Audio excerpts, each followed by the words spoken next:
We are live. Am I saying this correctly? Brandon Ellsessor? You got it, man. I am in shock because nobody ever gets it right on their first try.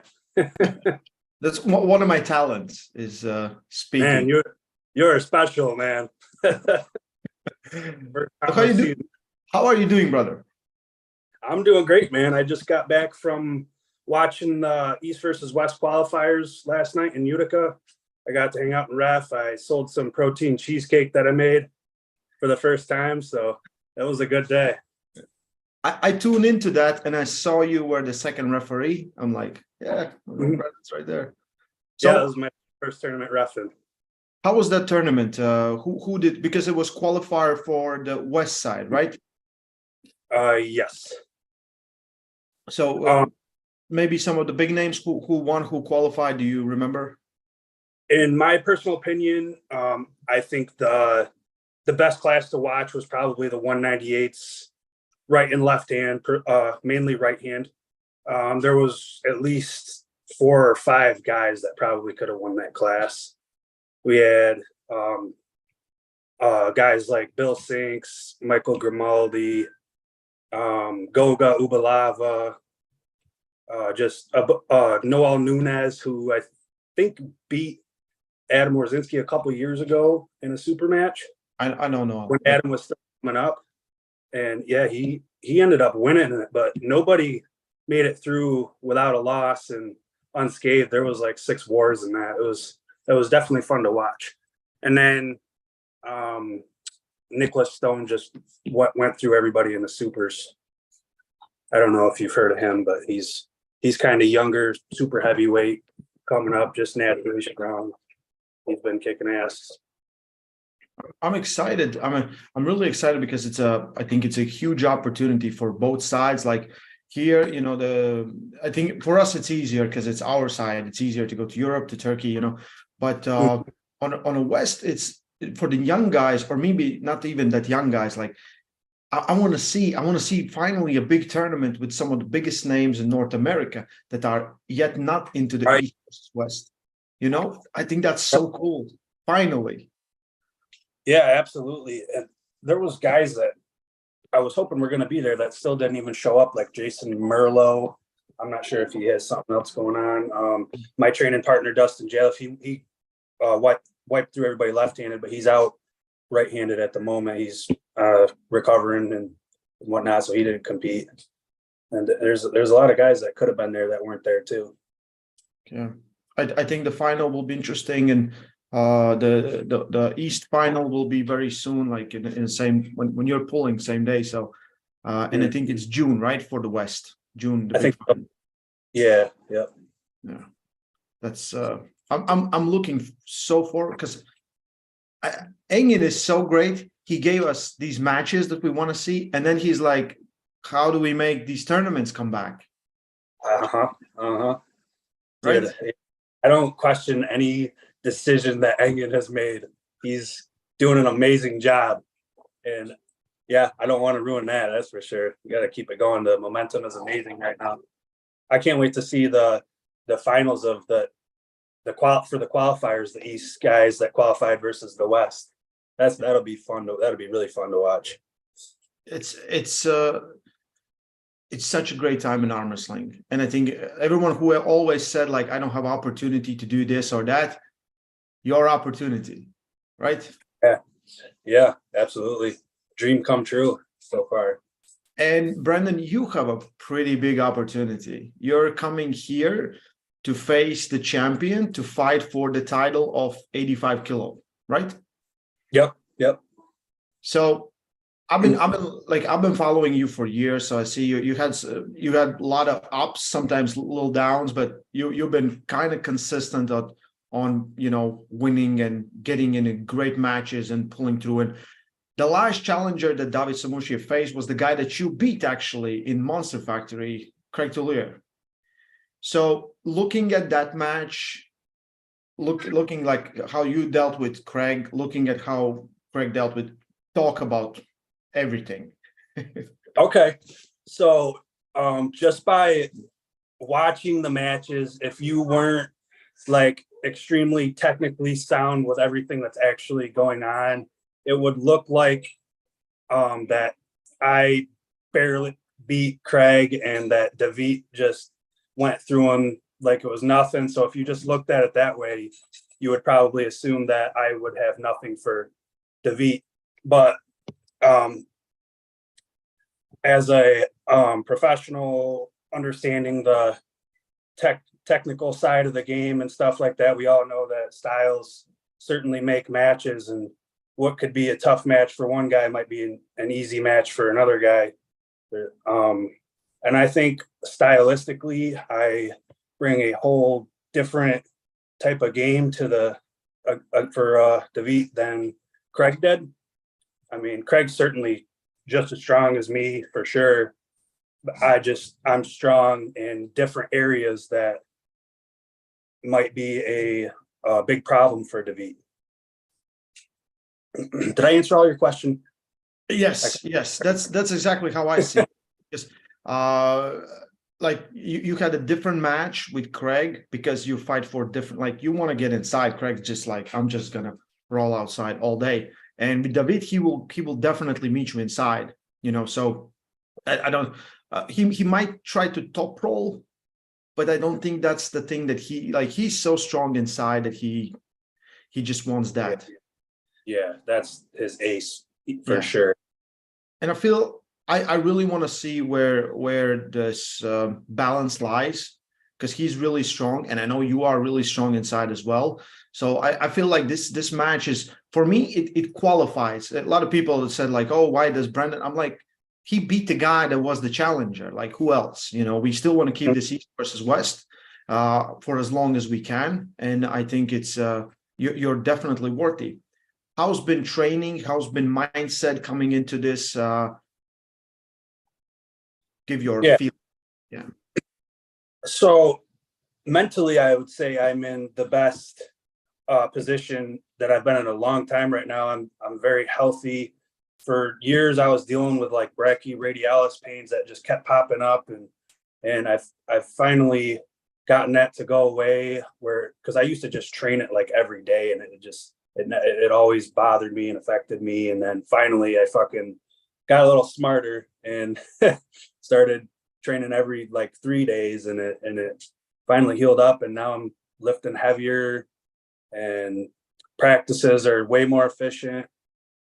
And yeah, training is going really well. I'm pulling every other week now, and then I do like arm wrestling specific workouts every 3 days, and like a chest and shoulder tricep day every 3 days. And then I might add in like an accessory day too, like down pressure or something with the wrist, finger pressure, whatever stuff, little stuff like that. If I could, I'd be in the gym every single day. So there's not a whole lot of days that I take off, but I do take off some days because I feel like it's the right decision to become the best version of myself in the long run. I don't enjoy it, but I do take some days out.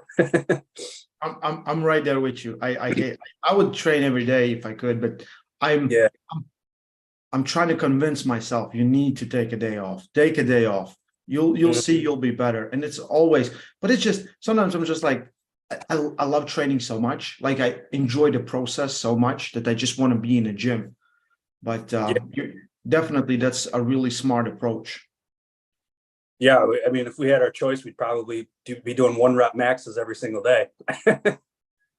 Just doesn't work like that. How's your weight? Because I think you're pulling a little bit heavier than 85. That's 179. That's the limit, right? For this one in pounds. Well, no, it's 85 kg, but which is 85 kg is, I believe, 185 pounds, but there's 187, yeah. The weight cap is 88 kg, so it's actually 194 is what we have the day of weigh-ins. Is that any problems for you, or that's easy? That's not going to be a problem at all.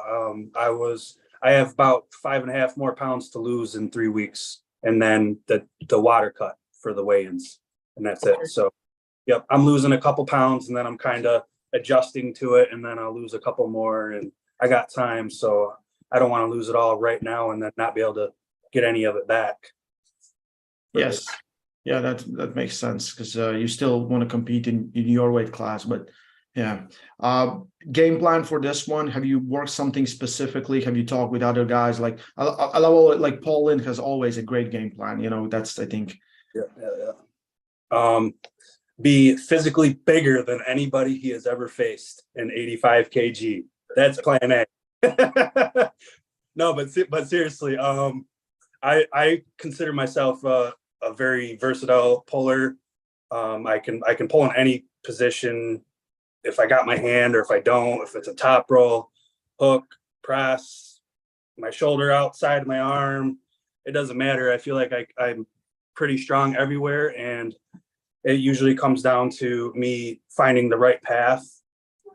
I've had plenty of super matches where I usually, after like the first or second match, I know what my best option is.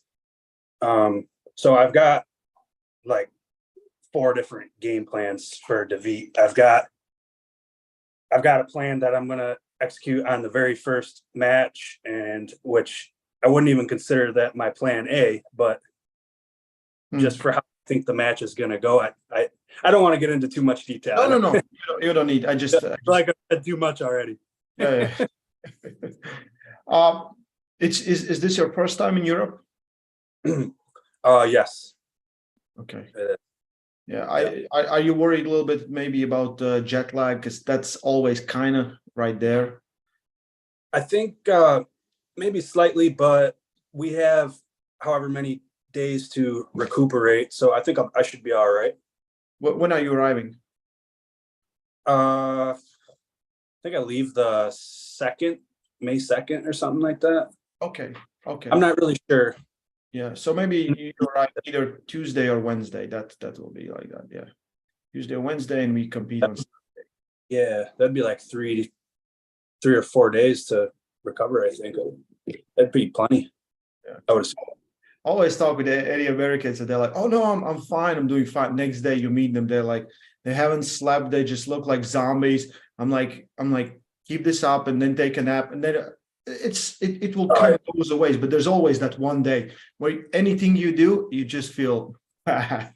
Definitely, that first day I get there, I'm gonna be like, not want to talk to anybody. Like, just need some sleep and be by myself for a little bit. Gather myself back. So this is another time when arm wrestling is giving opportunities, and I think if it's for you, it's a major opportunity. You can become champ, you win, you're the champ, travel, and I think I think it's pretty awesome for an arm wrestling, right? Yeah, no, I've been dreaming about this moment for 12 years, and it's finally happening. So I have to give everything that I possibly can in this one match. I feel like my back's against the wall and I have to win it. This is like that Eminem song, "You only got one shot, so don't miss your chance to blow," kind of feeling. So I believe even in a worst case scenario, something that you will still have your shot. You're working hard. You're always improving. That the most impressive thing that I have seen from you, and I'm really sorry about this, because I was watching the event and you pulled Travis Bajan, and I think he was up 2-0, and I'm like, so this is over, and I switch off, and we go on a live with Uncle John and Ozzy, and they're like, Brandon won. I'm like, and I go back to watch the footage, and what was that the biggest moment of your arm wrestling career? Or maybe even not? Nah, I just don't think Travis is very strong. Maybe not. No, he's good. He's definitely good. It was awesome. Just the fact that I got to pull against Travis and beat him was an amazing feeling, no matter what kind of shape he's in. So yeah, it was definitely awesome. Yeah, I feel like his hand was still there, but his arm was lagging. He kind of had the dad bod strength going on that day, I think, and just able to keep my shoulder in it and wear him down. The second match I tried hooking, and that was a terrible idea. So he just took that one. But yeah. But So like if it doesn't matter what kind of shape, you still beat Travis Bajan, you know? yeah. Yeah. I think that is so awesome. That is like Absolutely, man. I'm like, no way. I'm like, you guys are you messing with me? So I went back just to check if they're messing with me.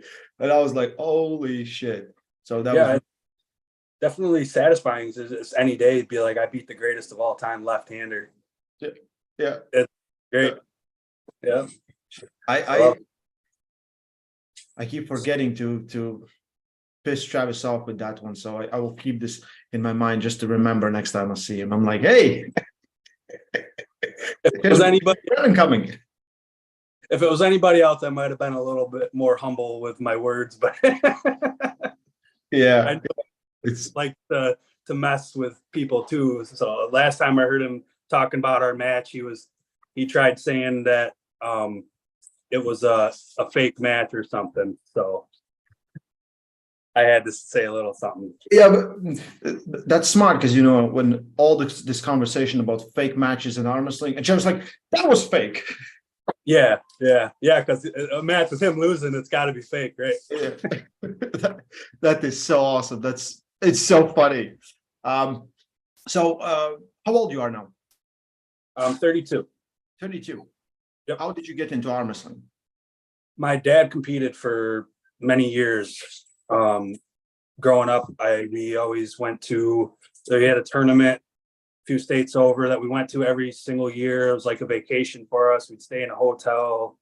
I always loved going. I was just a little boy then. We'd swim in the pool and watch him arm wrestle. So he had all kinds of trophies and throughout the house, and that was always inspiring. And I just remember when I was little, he had these like massive guns on him. So that just all this stuff kind of like over time, it's like, I want to be like that when I get older. And it just, I don't know, just went to a few practices after when I was around 19, 20 years old. And I just like that, I was like, oh, wow, I want to chase this because it's addicting.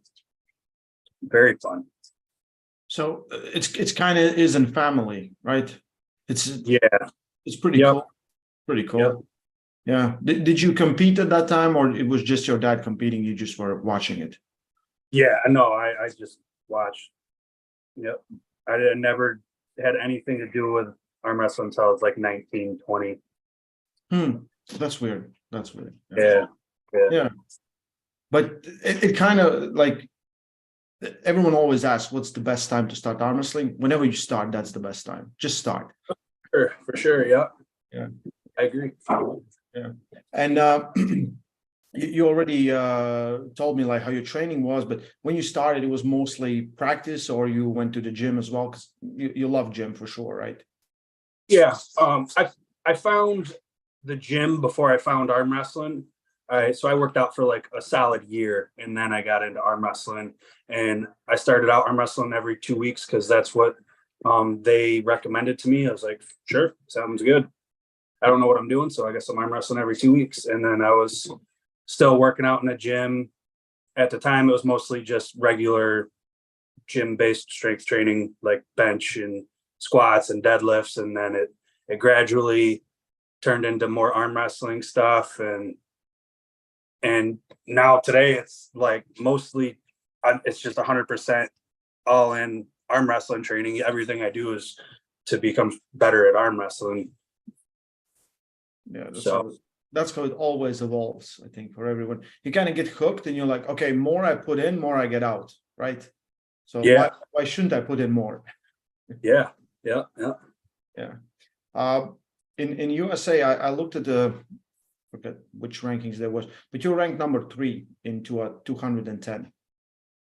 Oh, okay. Yeah, I forgot what those rankings are called. Arm fighter ranking. Okay. Yeah. Who's in 2? I don't know. I saw with right arm, it was Daniel and Craig, I think, right? Daniel Moser and Craig Toulier? Yeah. Oh, okay. I'll check.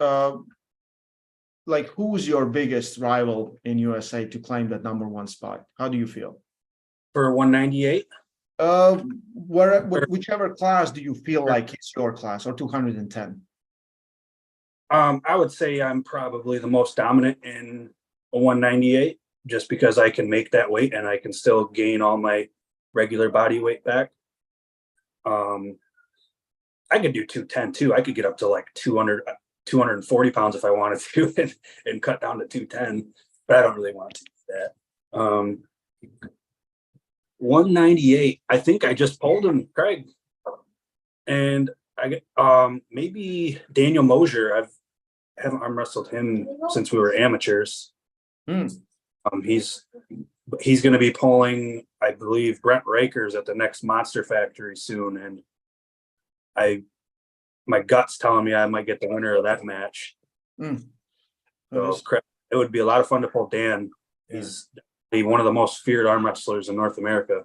Yeah, Dan's ranked. I'm just looking. Dan's ranked #1 with right arm there. Adam is second, and you are third, 210.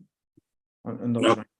Yeah. Dan is the speed and how he hits. It's so uncomfortable at many people. And and his hand size is thick. Catcher's met. Yeah. So that would be the match that you would eventually want to get in USA, right? I wouldn't say that that's what I'm aspiring to do is pull Dan. I would love to. It'd be a fun match. I don't know. I think I would, if anything, I would go up in weight and try and beat the next guys in those classes, whoever that may be. Is there anyone who's pissed you off? Really, all I want to do is pull Europeans right now, and that's finally what I'm doing. That's my answer to that question. Yeah. That's what I get from a lot of North Americans. I'm like, why aren't you pulling each other? They're like, we just want to pull you guys. And I think it's finally like we actually can do it, and I think it's fun and makes sense, right? Makes sense. Absolutely. We're starting to get on that level where we're competitive with the rest of the world. We talk with I don't know, with Cody about this, but I think because there's more opportunities and like more people in North America are kind of getting motivated. Like, if someone has like a war, like Adam destroyed Bojidar, who's I think 5-6 time world champion. So everyone who has had a big match with Adam, they think like, I'm close to that. Do you have do you feel it? Does it feel like that in competitions? Like people are like way motivated, or even way more. Yeah, I feel like the energy is rising. I can see it in competitions. You can see the passion and the fire in people's eyes, and it's awesome, man. It's a great feeling. I think we're going places, and it's only gonna get better from here. I can't agree more. I think it's definitely just gonna get better, bigger, and stronger. About this event, there few matches that you are personally like interested to see, or you just like I really want to see this match? Yeah, there's like a lot of them. I can't wait to see Paul Lynn versus Sasho. I've got a lot of experience with Paul. He's one of my training partners, and I think he's ready. And so I can't wait to see that match. All of them, really. I just trained with RVJ a few weeks ago, so I'm curious how him and Zerab go. Zerab just won that big AMC tournament, so that would be huge for Rob, huge for everybody in the 220, 200 pound range in North America if Rob beat Zerab. Adam and Bacho, Devin and Gennady. I forgot who's Dave Chafee pulling. I can't remember. Revas. He's pulling Revas. Oh, yeah. That'll be a lot of power on that table. Oh yeah. I hope we got it bolted in the ground. Big guys just going at it. Yeah. I think the whole card is just great. Just Every match, yeah. Yeah, and I think because it was kind of, so the last card was in January, so we have February, March, April, and May. So 4 months of kind of just sitting on it. And at the start, some matches I was like, I don't know about this match. Coming closer, I'm like, this is awesome. This is awesome, and I think everything, Yeah. So Yep. I don't know. And there's a lot of like everybody likes to see the underdog do well, and I feel like most of the US guys are underdogs, but they're so motivated right now that everybody might get what they want from this one, might be a lot of upsets to say. I think that's awesome. All I want to see is something interesting happening on tape. If everything is predictable, there's no point in it, right? If everything is just, we just, this is how it's gonna happen. But when you see those magic moments where tides turn and you're like, oh shit. Mm-hmm. That's Absolutely. It makes it interesting. Yeah. So what I want, lost my thoughts. Started thinking about cool matches that I just lost my thoughts. Of course, the big one, and it is there's no one bigger than Devin, and I have to ask you, like everyone else, how do you feel about that match? Like Gennady, Devin, who do you think is the favorite in your eyes? I hate to give the same answers as mostly everyone else, but I feel like it's Devin. I just watched your interview with Adam Warzinski the other day, and his answer was perfect. Devin's just so good at not losing. It's really what it is. It's hard unless you're Levon. It's hard to see people just powering right through Devin and not running out of endurance. It is weird. I'm like, for me, it's like the match got more, like everything else, it just got way more interesting, because I'm thinking now, like, how much like explosive power Gennady gonna bring, and can Devin stop him where he stops everyone? And it's a good one. And Devin is just insane. Like his shape, like I read a comment yesterday and someone says like, oh, Devin in his prime. I'm like, I think he's in his prime right now. It sure looks like he is in his prime. He might be. It's weird because I feel like over time, like his technique, I feel like he gets in more open arm positions now than what he used to, which you would think that he's become weaker, but it's like he's got like a lock there now, and it's just crazy and nobody can get through it. And maybe he is better than he's ever been. And he kind of, Michael Todd got his King's move, and Devin made his King's move. Like Devin let everyone get there and got really good at that position. But like we saw it in Prudnik's match and with Sanders' match, he can stay really close if he chooses to. He can stay, and he can still. Devin is right there. I think he's just got better at not losing. Yeah, it's the best way to explain it. Yeah, as weird. Yeah. Do you feel like he is the number one guy in North America? Devin? Yeah. Right now, overall. I would say so, probably. I think I got to give Dave Chafee some credit. Maybe if it was on standard pads and not WAL pads where Devin can't come all the way to the back and sit under the table or whatever, it could be interesting, potentially. I'm not saying either guy would beat the other one. I would like to see it. Dave's got the power for sure. Yeah, that would be a match, right? I think it's yeah. Dave had a war Gennady who's pulling Devin now, so yeah, that match will tell us a story about different match also. I think is like Devin hasn't pulled like super heavyweights outside 11, in forever. So there's so much going on, and I'm really excited. I'm not going to take any more of your time, buddy. I really appreciate this. I wish you good luck, and I will see you very, very soon. All right, brother. I really appreciate you too, taking the time interviewing me. So, man, great.